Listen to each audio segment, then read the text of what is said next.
अजब कुमारी नाम की एक गोपी थी, एक राजकन्या थी। उसने जब ठाकुर जी को देखा तो ठाकुर जी को देख करके उसका बहुत मन आ गया ठाकुर जी पे।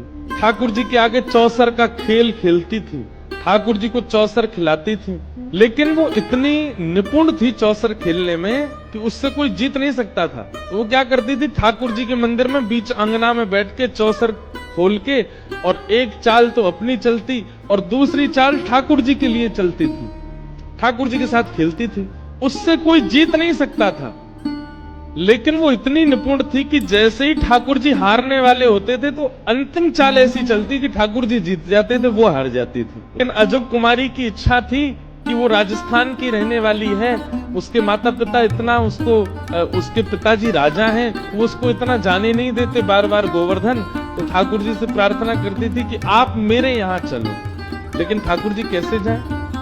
तब एक दिन उसने चौसर का खेल खेला और आज वो ये सोच करके बैठी कि आज मैं ठाकुर जी को हरा ही दूंगी। सब मंदिर के वैष्णव जन खड़े होकर के देखते थे और सब कहते थे, बोले लाल जी जीतेंगे, ये तो हारेगी। लेकिन आज उसने ऐसा खेल खेला, ऐसा खेल खेला, ठाकुर जी सारे दाव हार गए। ठाकुर जी इतने व्याकुल हो गए कि व्याकुल होकर के उन्होंने अजब कुमारी से मनी मन कहा कि आज और जिता दे, तू जो कहेगी सो दूंगी। अजब कुमारी बोली, मैं नहीं जिताऊंगी, रोज जिता देती हूँ, आज तो आप हारोगे और पूरे विश्व को दिखागा कि आप मुझसे हार गए। ठाकुर जी मनी मन बोले उससे, देख अजब कुमारी तू हमसे प्रेम ना करे, तू मान जा, देख ले हमें मत हरावे, हमारी नाक ऊंची रहने दे, ये सब ब्रजवासी हमारी जय जयकार करें, और कहीं तू हरा करके तू तो चली जाएगी अपने घर और ये सब पीछे तो मुझे चढ़ाएंगे कि लाला तुम तो हार गए। अजब कुमारी बोली, चाहे जो हो आज तो आप हारोगे। ठाकुर जी बोली, तू जो कहेगी सो करूंगा, लेकिन तुम वो जिता दे।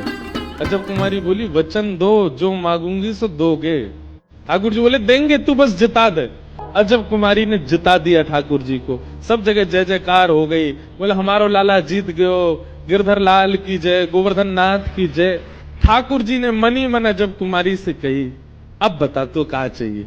अजब कुमारी बोली, मेरे साथ अब राजस्थान चल, वहीं विराजो, मेरे लिए विराजो। ठाकुर जी स्तब्ध हो गए, बोले मैं अपने प्राण से प्यारे ब्रज को छोड़ के कैसे जाऊं, इसी कलिकाल की घटना है। अजब कुमारी बोली, मुझे ना पता, आपने मुझ को वचन दियो है, अब चलो। अजब कुमारी के लिए हमारे श्री गोवर्धन नाथ, जो कि श्री गिरिराज जी में प्रकट हुए, वे नाथ द्वारा विराज गए, मेवाड़ चले गए और वहीं विराजमान।